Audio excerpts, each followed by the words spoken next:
저는 한때 모두가 포기한 인생이었습니다. 사람들은 저를 두고 이렇게 말했습니다. 저 인간은 이제 끝났다. 답이 없다. 사람들의 말이 틀리지 않았습니다.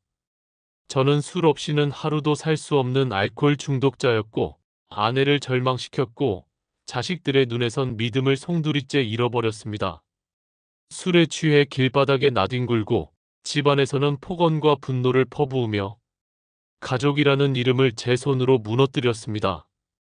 그렇게 무너져 내려가는 제 모습을 보면서도 저는 멈출 수 없었습니다. 아니, 멈출 생각조차 하지 않았습니다.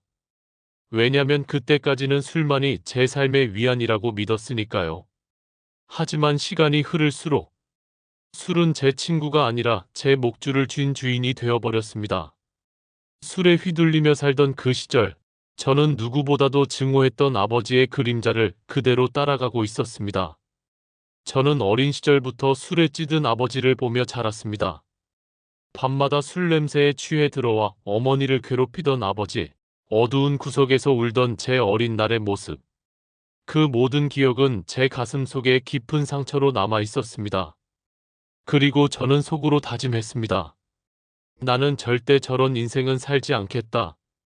그런데 어느새 저는 바로 그 아버지와 똑같이 살아가고 있었습니다. 아내를 울리고 아이들을 두렵게 만들고 집안의 상처와 분노만을 대물림하며 제가 가장 미워했던 모습 그대로 살아가고 있었습니다. 술잔을 들이킬 때마다 이건 잠깐뿐이다. 내일은 달라질 거다. 스스로에게 수백 번도 넘게 변명했습니다. 그러나 내일은 결코 달라지지 않았습니다. 술은 제 인생을 갉아먹었고 제가 사랑해야 할 사람들을 제 곁에서 하나둘 떠나가게 만들었습니다. 아내는 결국 눈물을 머금고 아이들을 데리고 집을 떠났습니다. 자식들은 저를 아버지라 부르기를 거부했습니다.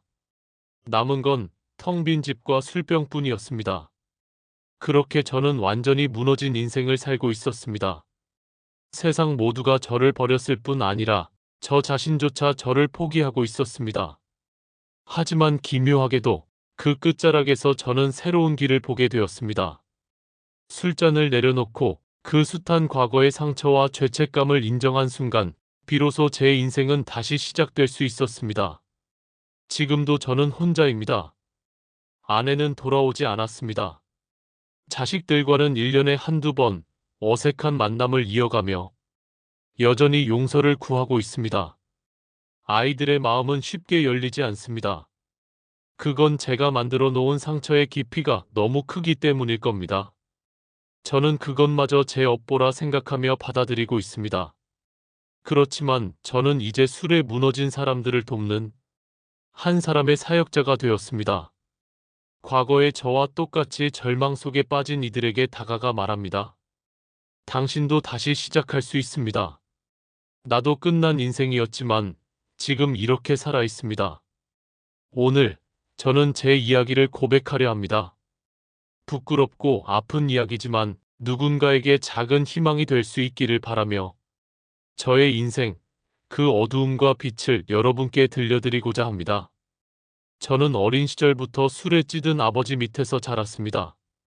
집은 언제나 무겁고 어두웠습니다. 아버지는 매일같이 술에 절어 집으로 들어왔습니다. 문이 열리는 소리가 나면 그것은 귀가가 아니라 전쟁의 시작이었습니다.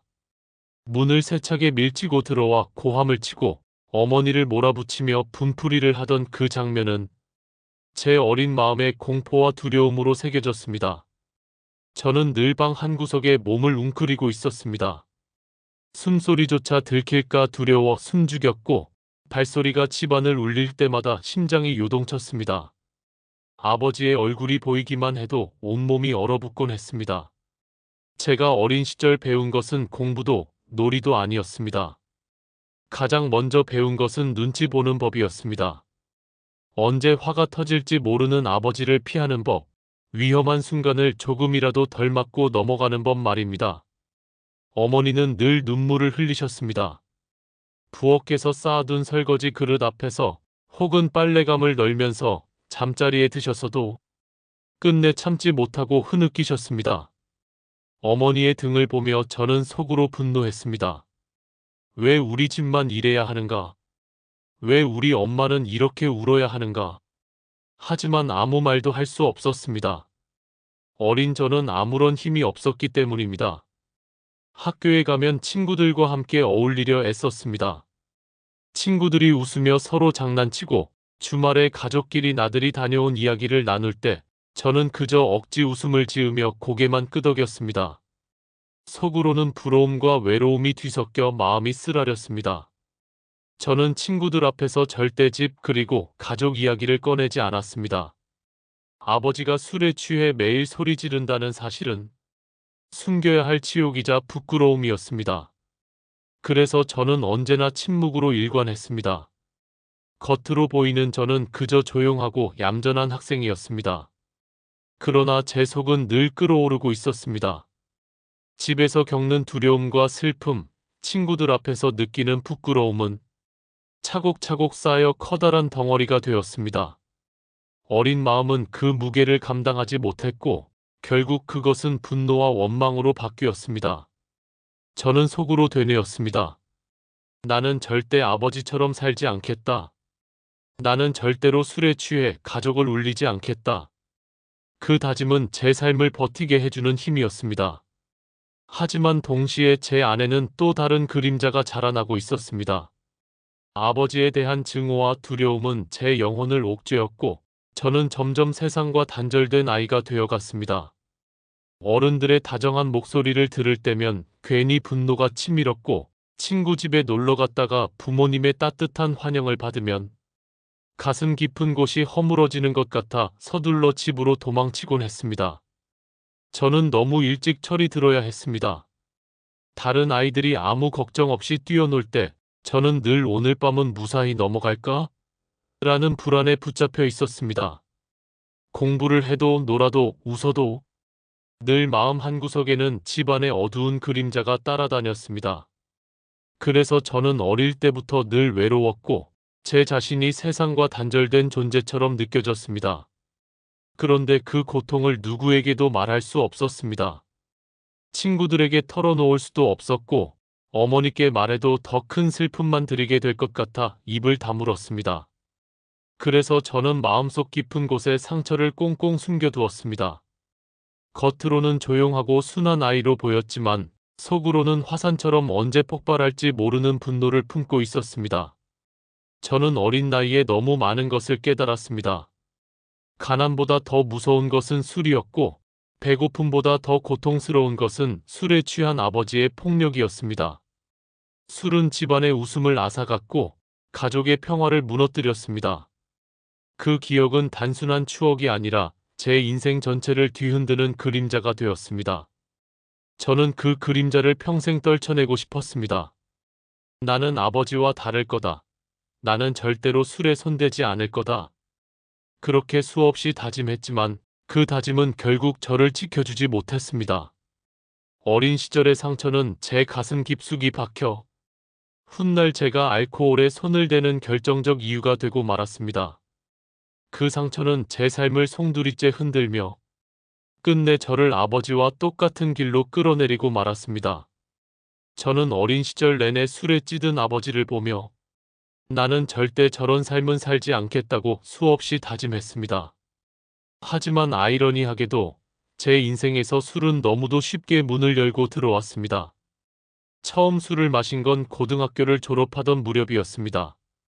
친구들이 남자 됐으면 술 한잔 해야지 하며 권하던 술자리에서였습니다. 저는 처음에는 단호히 거절하려 했습니다. 어릴 적부터 다짐해왔던 말이 있었으니까요. 나는 절대로 아버지처럼 술에 취해 살지 않겠다. 그러나 그 술잔을 끝내 뿌리치지 못했습니다. 한 모금, 두 모금 삼키는 순간 내 안 깊숙이 쌓여있던 분노와 두려움이 녹아내리는 듯한 기분이 들었습니다. 머리는 어지러웠지만 오히려 가볍게 느껴졌고 가슴속 무거운 짐이 잠시 사라지는 것 같았습니다. 저는 그날 밤 술이라는 세계의 문을 열었습니다. 그것이 제 인생의 파멸로 향하는 첫걸음이 될 줄은 그때는 전혀 몰랐습니다. 그 후로 술은 내게 친구처럼 다가왔습니다. 어릴 적부터 끙끙 숨겨왔던 상처와 분노가 술잔을 기울일 때마다 조금은 풀려나가는 듯 했습니다. 이거라면 살 수 있겠다. 그렇게 착각하며 술을 더 가까이 두게 되었습니다. 사회에 나와서는 술은 더 이상 선택이 아니라 당연한 것이었습니다. 1980, 90년대의 직장 문화 속에서 술은 일종의 의무였습니다. 상사가 부르면 무조건 따라가야 했고, 거절하면 싸가지 없다, 조직 생활 못한다는 소리를 들어야 했습니다. 회식 자리에선 술잔이 연이어 돌았고, 술을 잘 마시는 것이 능력처럼 여겨졌습니다. 저도 그 분위기에 휩쓸려 술을 당연히 받아들였습니다. 그러면서 술은 제 인생의 모든 순간을 지배하기 시작했습니다. 상사에게 혼이 나면 술을 마셨습니다. 힘든 하루를 마치고도 술을 마셨습니다. 심지어 기분 좋은 날에도, 특별한 이유가 없는 날에도 술을 찾았습니다. 술은 슬픔의 위로였고, 동시에 기쁨의 보상이었습니다. 결국 술은 제 하루의 시작이자 끝이 되었습니다.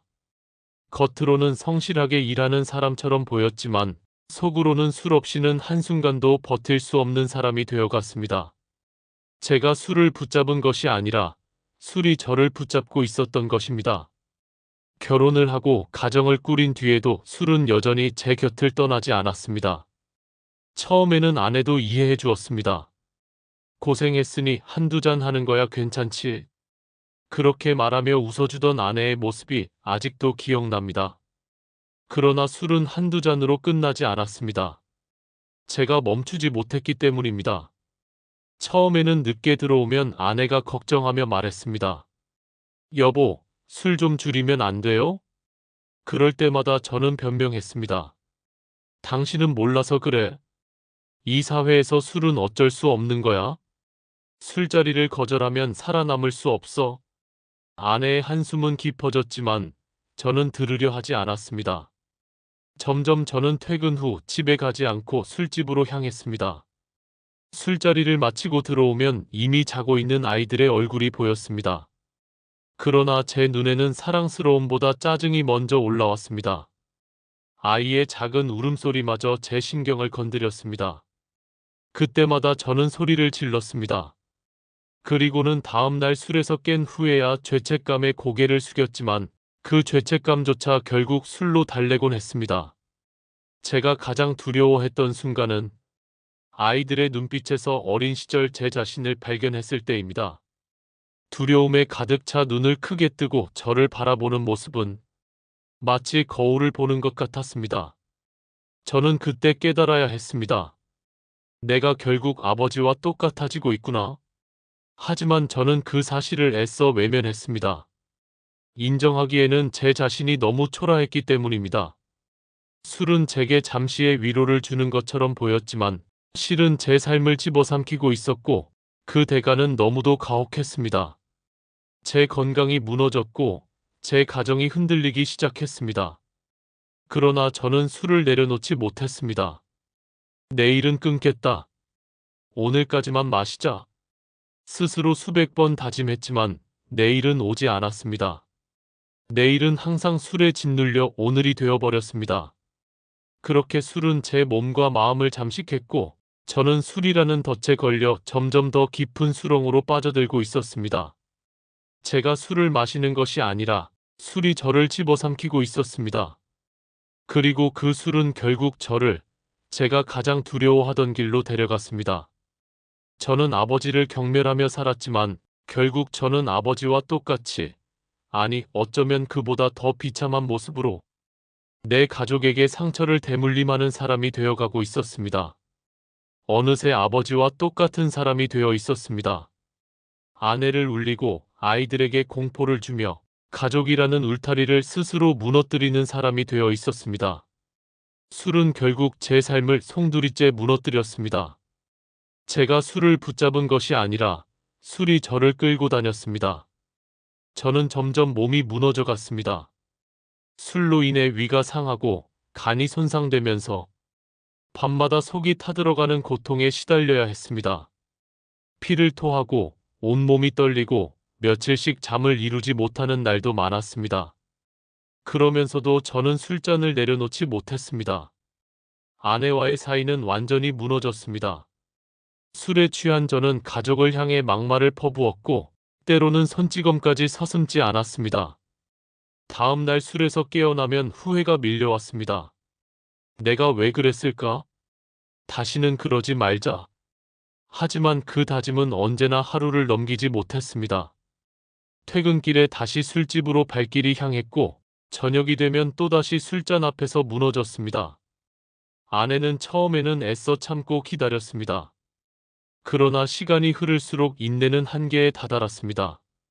당신은 아버지가 아니라 괴물이야. 그 한마디를 남기고 결국 아내는 아이들을 데리고 집을 떠났습니다. 그날 집 안은 텅 비었습니다. 식탁 위에는 식지 않은 밥그릇만 덩그러니 남아 있었고 집 안에는 아이들의 작은 신발이 사라져 있었습니다. 저는 그 빈집 한가운데서 술병을 붙잡고 울부짖었습니다. 왜 나를 떠났냐고 소리쳤지만 사실은 제가 떠나게 만든 것이었습니다. 그 이후 제 삶은 더욱 파괴적으로 흘러갔습니다. 가정은 무너졌고 직장에서도 신뢰를 잃었습니다. 술 취해 지각과 결근을 반복했고 동료들은 저를 멀리하기 시작했습니다. 한때 저를 믿어주던 상사도 고개를 돌렸습니다. 결국 저는 해고 통보를 받았습니다. 그날 저는 집에 돌아와 또다시 술에 취했습니다. 가정을 잃고 직장을 잃고 남은 것은 술밖에 없었습니다. 그리고 저는 스스로에게 이렇게 말했습니다. 그래, 결국 나는 이렇게 끝나는구나. 술은 제 몸을 더욱 망가뜨렸습니다. 어느 날 극심한 복통과 구토로 쓰러져 응급실로 실려갔습니다. 의사의 얼굴은 심각했습니다. 간이 이미 많이 손상됐습니다. 이대로 술을 계속하면 생명을 장담할 수 없습니다.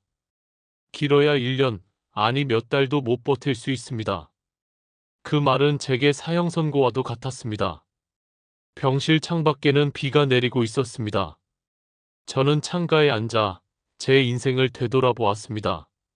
어린 시절의 다짐, 나는 절대 아버지처럼 살지 않겠다던 그 다짐은 어디로 갔을까요? 저는 결국 아버지와 똑같은 길을 걸었고 아버지와 똑같이 가족을 울리고 떠나게 만들었습니다. 제가 가장 증오했던 모습이 바로 제 모습이 되어 있었습니다. 그날 병실 문이 열리며 누군가 들어왔습니다. 멀리서 소식을 듣고 달려온 딸이었습니다. 딸은 제 침대 곁에 앉아 울먹이며 말했습니다. 아빠, 제발 술 좀 그만 드세요. 아빠, 제발 그냥 살아만 주세요. 그 말은 제 가슴을 찔렀습니다. 아이의 눈빛은 여전히 두려움과 원망이 섞여 있었지만 그 속에는 분명히 살아만 달라는 간절함이 있었습니다. 그 순간 저는 무너졌습니다. 그토록 술에 매달려 살던 제 인생이 얼마나 허망했는지 그제야 뼈저리게 깨달았습니다. 그날 밤 병실에서 혼자 눈을 감으며 생각했습니다. 이제라도 술을 끊지 않으면 나는 정말 끝이다. 아내와 아이들을 이미 잃었지만 그래도 지금이라도 변해야 한다. 지금이라도 다시 시작해야 한다. 병실에서의 충격적인 하루가 제 인생을 바꾸는 첫 계기가 되었습니다. 의사의 말, 그리고 울먹이며 살아만 달라던 딸의 간절한 부탁은 제게 더 이상 도망칠 곳이 없음을 깨닫게 해주었습니다. 저는 그날 이후 술을 끊어야 한다는 생각을 처음으로 진지하게 붙들었습니다. 그날이 제 인생에서 처음으로 술잔을 내려놓은 날이었습니다. 저는 비로소 술이 아닌 제 자신을 마주하게 되었습니다. 비참하고 초라했지만 그것이 제 인생의 전환점이었습니다. 술 없는 삶을 시작하겠다고 결심한 순간부터 제 인생은 전혀 다른 전쟁터가 되었습니다. 그 전쟁은 세상과 싸우는 것이 아니라 바로 제 자신과 싸우는 것이었습니다. 하지만 술을 끊는 길은 생각보다 훨씬 더 고통스러웠습니다. 혼자의 힘으로는 도저히 불가능했습니다. 누군가의 권유로 저는 알코올 중독자 모임을 찾아가게 되었습니다. 처음 모임에 들어섰을 때의 기억은 아직도 잊을 수 없습니다. 저는 온몸이 얼어붙은 것 같았습니다. 낯선 사람들의 눈빛, 조용히 둘러앉은 사람들의 모습. 방 안 공기는 차분했지만 제 가슴은 요동쳤습니다. 그 자리에 앉아 있는 것조차 제겐 큰 모욕처럼 느껴졌습니다. 나는 왜 이렇게까지 추락했나? 내가 이렇게까지 비참한 사람인가? 하는 생각에 너무나 괴로웠습니다. 저는 의자 끝자리에 앉아 시선을 바닥에 떨군 채 누군가 내게 말을 걸지 않기만을 바랐습니다. 그런데 사회자가 제게 시선을 주며 말했습니다. 오늘 새로 오신 분, 자기소개 부탁드립니다. 순간 목이 타들어갔습니다. 손바닥에는 식은땀이 맺혔고 심장이 귓가를 때릴 만큼 뛰었습니다. 말이 나오지 않아 몇 번이나 입술만 달싹거렸습니다. 주저하다가 간신히 입을 열었습니다. 저는 박은철입니다. 저는 알코올 중독자입니다. 그 순간 제 마음은 무너져 내렸습니다. 내가 중독자라는 사실을 공개적으로 인정하는 것, 그토록 두려워 숨겨왔던 낙인을 스스로 찍는 것이 이토록 고통스러운 줄 몰랐습니다.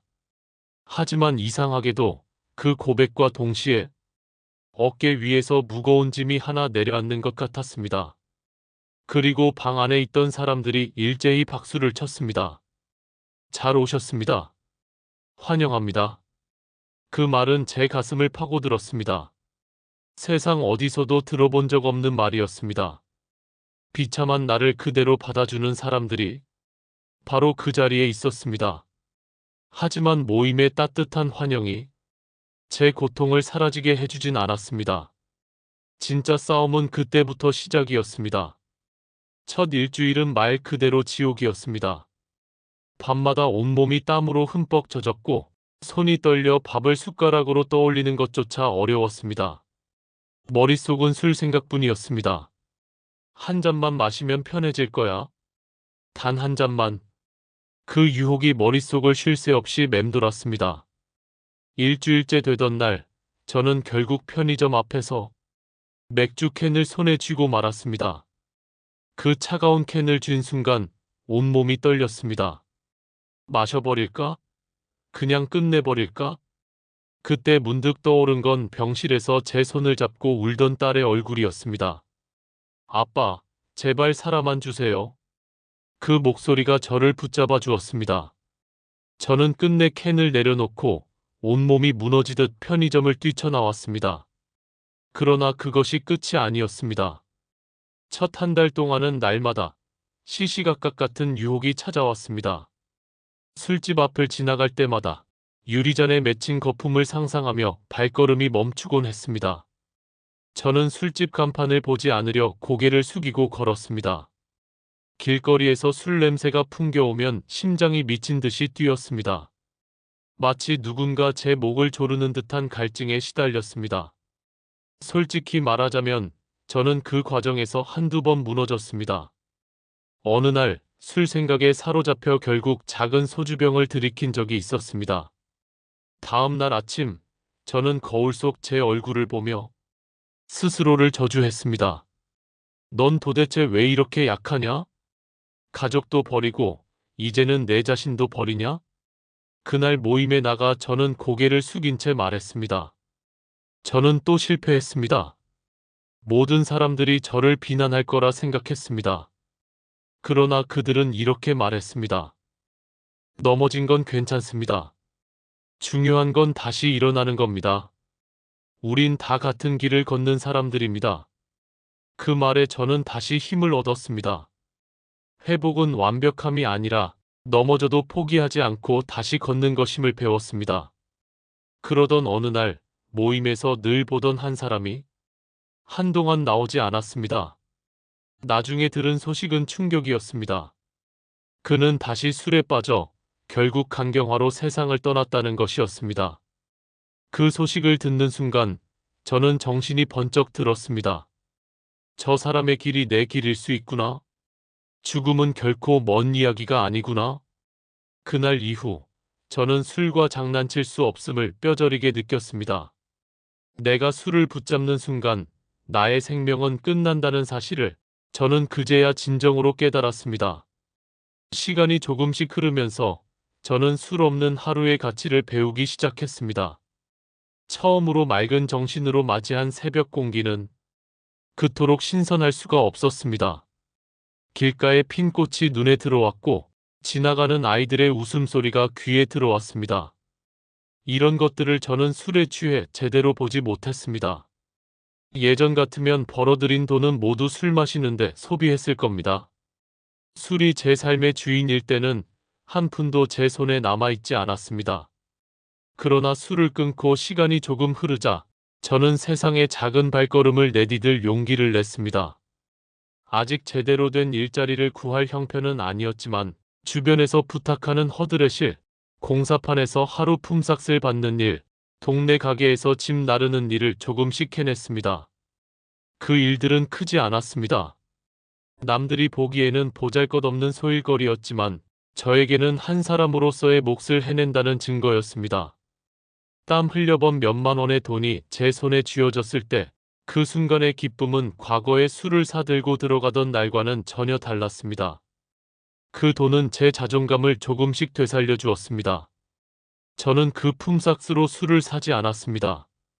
대신 모임에서 함께 마실 커피를 사고 새로 온 사람들을 위해 간단한 빵과 과자를 준비했습니다. 큰 돈은 아니었습니다. 오히려 초라해 보일 만큼 작은 돈이었지만 제게는 그것이 큰 변화였습니다. 이제는 술에 쓰던 돈을 다른 누군가의 회복을 위해 쓰고 있다. 그 사실 하나만으로도 저는 가슴이 벅찼습니다. 처음 봉지를 들고 모임방에 들어섰을 때 사람들이 제게 수고했네, 고맙네 하고 미소 지어주던 그 순간 저는 세상에서 버려진 존재가 아니라 누군가를 돕는 한 사람으로 서 있다는 사실을 실감했습니다. 무너진 인생이었지만 그 작은 변화가 저를 다시 사람답게 만들어 주었습니다. 그리고 저는 알았습니다. 회복이란 거창한 성공이 아니라 이처럼 작은 발걸음을 하나씩 내딛는 것이라는 사실을요. 그날 밤 집으로 돌아오는 길에 저는 오랜만에 제 스스로를 향해 속삭였습니다. 그래도 나 조금은 나아지고 있구나. 그 희미한 희망이 제 안에서 새로운 불씨가 되어 타오르기 시작했습니다. 그렇게 술 없는 하루, 그 하루가 모여 한 달이 되었고 그 한 달이 모여 1년이 되었습니다. 여전히 저는 혼자 살았습니다. 아내는 돌아오지 않았고 자식들은 여전히 제게 마음을 완전히 열지 않았습니다. 그러나 저는 서두르지 않았습니다. 저는 알았습니다. 가족의 신뢰를 무너뜨린 데에는 오랜 세월이 걸렸으니 다시 세우는 데에도 오랜 시간이 필요하다는 것을요. 저는 오늘도 이렇게 기도하며 하루를 시작합니다. 오늘 하루만 술 없는 하루가 되게 해주십시오. 그 하루가 쌓이고 쌓여 저의 인생은 조금씩, 그러나 분명하게 회복이라는 이름의 길 위에 서게 되었습니다. 술 없는 삶이 조금씩 자리를 잡아가자 저는 서서히 새로운 길을 발견하기 시작했습니다. 그 길은 거창하지 않았습니다. 그저 사람답게 살기 위한 작은 발걸음이었습니다. 처음에는 정말 작은 일부터 맡았습니다. 모임이 끝나고 남은 종이컵을 치우고 바닥을 쓸고 삐걱거리는 의자를 제자리에 다시 올려놓는 일이었습니다. 누가 보기에 대단한 일은 아니었습니다. 어쩌면 아무도 신경 쓰지 않는 허드렛 일일지도 모릅니다. 그러나 제게는 그 일이 너무도 특별했습니다. 한때는 가족조차도 제 존재를 외면했고 세상 어디에서도 필요 없는 사람이라 여겨졌던 제가 비록 작지만 누군가에게 필요한 일을 하고 있다는 사실, 그것만으로도 제 마음은 뭉클했습니다. 쓰레기 봉투를 묶어 들고 나갈 때 누군가 제게 수고하셨습니다 하고 건네는 한마디가 제겐 눈물이 날 만큼 큰 위로가 되었습니다. 그 말은 제게 여기에 있어도 된다는 초대장이었습니다. 조금 시간이 흐르자 모임에서는 저에게 간단한 역할을 부탁하기 시작했습니다. 새로 온 사람을 맞이하거나 모임 시작 전에 의자를 정리하며 짧게 공지를 전하는 일이었습니다. 처음에는 부담스러웠습니다. 내가 무슨 자격으로 이런 걸 하지? 내 아내 목소리가 끊임없이 저를 조롱했습니다. 과거 술에 취해 가족을 울리고 직장도 잃고 사회에서도 버려졌던 내가 사람들 앞에 서서 무언가를 말한다는 게 도저히 어울리지 않는다고 생각했습니다. 하지만 새로운 이들의 모습을 볼 때마다 제 마음은 달라졌습니다. 낯선 방 안에 앉아 눈을 내리깔고 손을 꼭 모으고 저는 알코올 중독자입니다라고 떨리는 목소리로 고백하는 그 모습. 그 순간은 몇 년 전 처음 그 방에 들어왔던 제 모습 그대로였습니다. 저는 그 마음을 누구보다 잘 알았습니다. 숨고 싶고 부끄럽고 도망치고 싶지만 그럼에도 살아보고 싶어 마지막 용기를 내요. 이 자리에 앉았던 그 떨림을 말입니다. 그래서 저는 그 옆에 조용히 앉아 있었습니다. 많은 말이 필요하지 않았습니다. 그저 작은 미소와 짧은 한마디. 괜찮습니다. 저도 그랬습니다. 잘 오셨습니다. 그 말에 상대의 눈빛이 잠시 흔들리곤 했습니다. 그 눈빛 속에서 저는 보았습니다. 아, 나 혼자가 아니구나 하고 깨닫던 저 자신의 과거를. 그 순간 저는 알았습니다. 저의 실패와 수치가 헛된 게 아니었다는 것을요. 그 모든 것이 지금은 누군가의 손을 잡아줄 힘이 되고 있다는 것을요. 시간이 흐르면서 모임 사람들은 저를 조금씩 신뢰하기 시작했습니다. 처음에는 단순히 커피 좀 부탁드려요 하는 작은 부탁이었지만 점차 깊은 마음을 나누기 시작했습니다. 어느 날 밤, 한 후배에게서 전화가 걸려왔습니다. 수화기 너머로 들려오는 목소리는 심하게 떨리고 있었습니다. 선생님, 저 지금 술집 앞이에요. 들어갈까 말까 너무 힘들어요. 순간 제 가슴이 철렁 내려앉았습니다. 그 목소리에는 제가 너무도 잘 아는 공포와 갈증이 배어 있었습니다. 술에 끌려가던 제 과거의 그림자가 고스란히 들려왔습니다. 저는 한마디 망설임도 없이 옷을 걸치고 뛰쳐나갔습니다. 그 밤은 비가 내렸고 거리는 축축히 젖어 있었습니다. 술집 간판 불빛이 번쩍이며 마치 유혹하듯 거리를 밝히고 있었습니다. 그 후배는 술집 문 앞에 서서 손잡이를 붙잡고는 눈을 감은 채 서 있었습니다. 저는 그의 곁으로 다가가 조용히 말했습니다. 괜찮아. 지금이라도 늦지 않았어. 문을 열지 말고 나랑 같이 걷자. 우리는 그날 밤 몇 시간을 거리를 걸었습니다. 그는 울분을 토하듯 이야기했습니다. 가족에게 버림받은 상처, 끝나지 않는 외로움, 술 없이는 도저히 잠들 수 없는 괴로움. 그 모든 것이 제게 낯설지 않았습니다. 그것은 제 과거의 고백이었기 때문입니다. 저는 말없이 그의 곁을 걸었습니다. 그러다 가끔 멈춰서서 조용히 말했습니다. 나도 그랬다. 하지만 그래도 버텼다.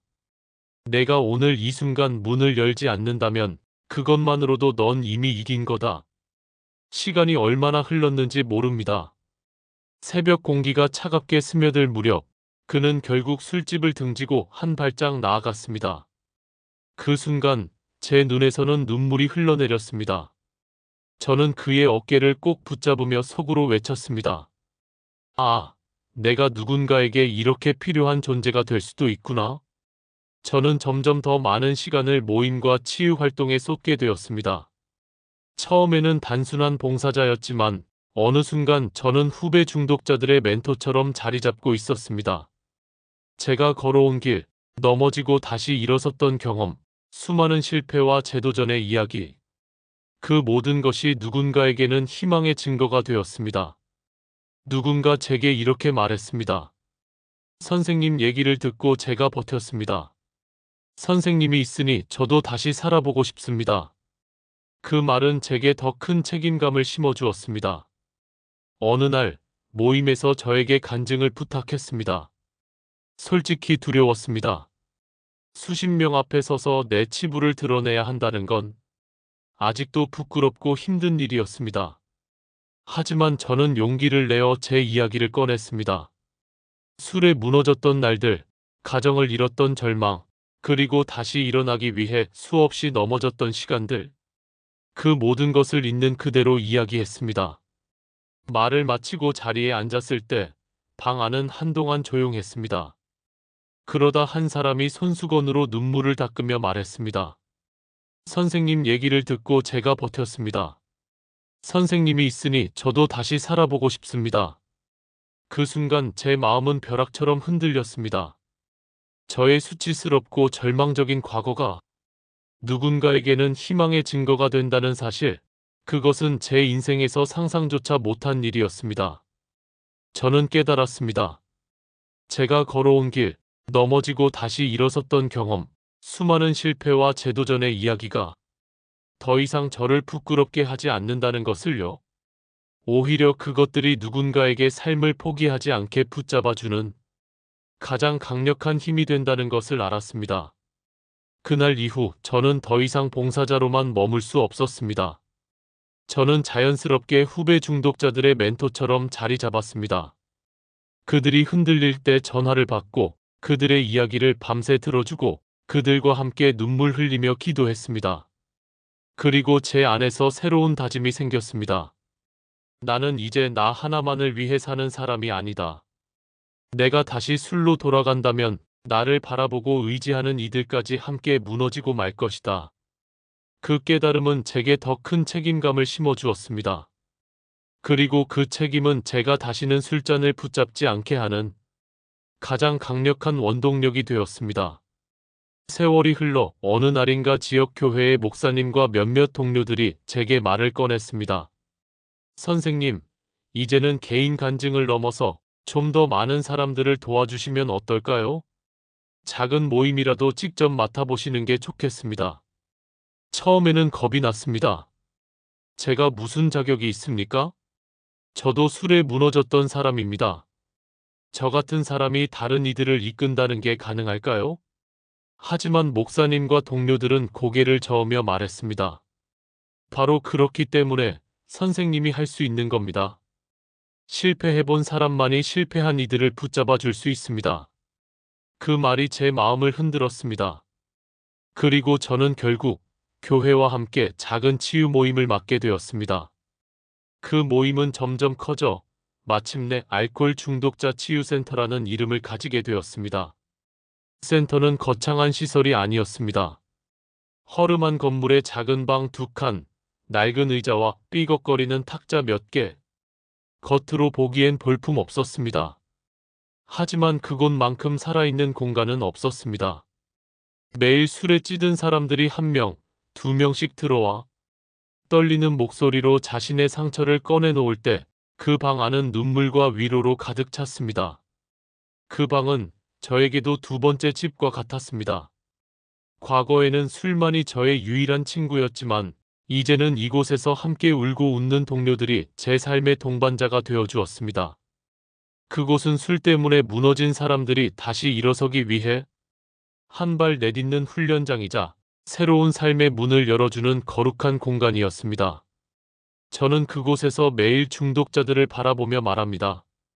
저도 끝난 인생이었습니다. 술 때문에 모든 걸 잃었고 가족도 건강도 자존심도 무너져 있었습니다. 하지만 술잔을 내려놓은 날 제 인생은 다시 시작되었습니다. 여러분도 할 수 있습니다. 여러분의 인생은 아직 끝나지 않았습니다.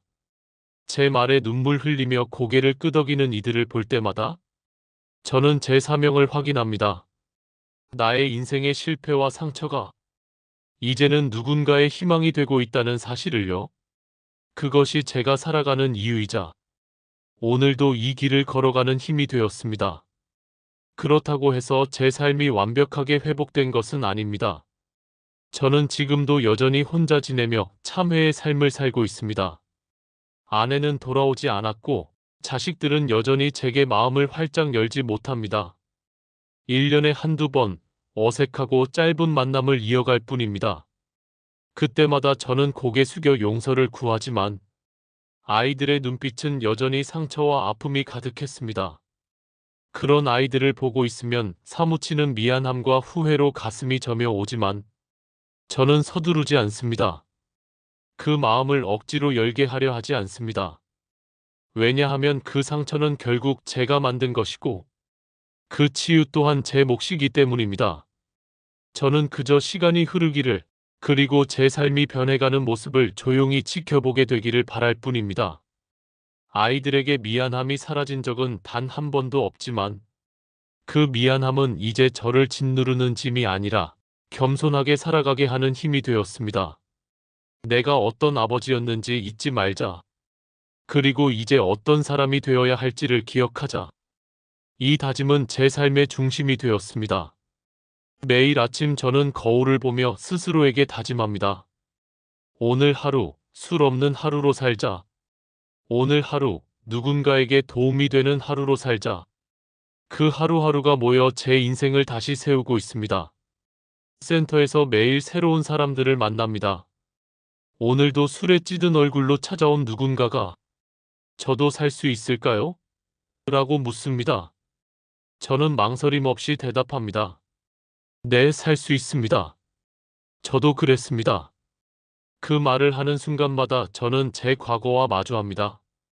한때는 모두가 포기한 인생, 스스로도 끝났다고 여겼던 인생이었지만 지금은 누군가를 일으켜 세우는 증거가 되었습니다. 저는 이제 조금은 알 것 같습니다. 회복은 잃었던 모든 것을 되찾는 것이 아닙니다. 회복은 비록 많은 것을 잃었더라도 그 상처를 안고 살아가면서도 다시 누군가의 손을 잡아주는 삶을 사는 것입니다. 저는 여전히 혼자지만 외롭지 않습니다. 수많은 동료들과 다시 살아나려 몸부림치는 사람들과 함께 걷고 있기 때문입니다. 저는 오늘도 조용히 기도합니다. 주님, 오늘 하루도 술 없는 하루가 되게 하시고 오늘 하루도 누군가를 붙잡아 줄 수 있게 해주십시오. 술잔에 인생을 던져버렸던 제가 이제는 누군가의 희망을 붙잡아 주는 손이 되었다는 것, 그 사실 하나로 저는 충분히 살아갈 힘을 얻습니다.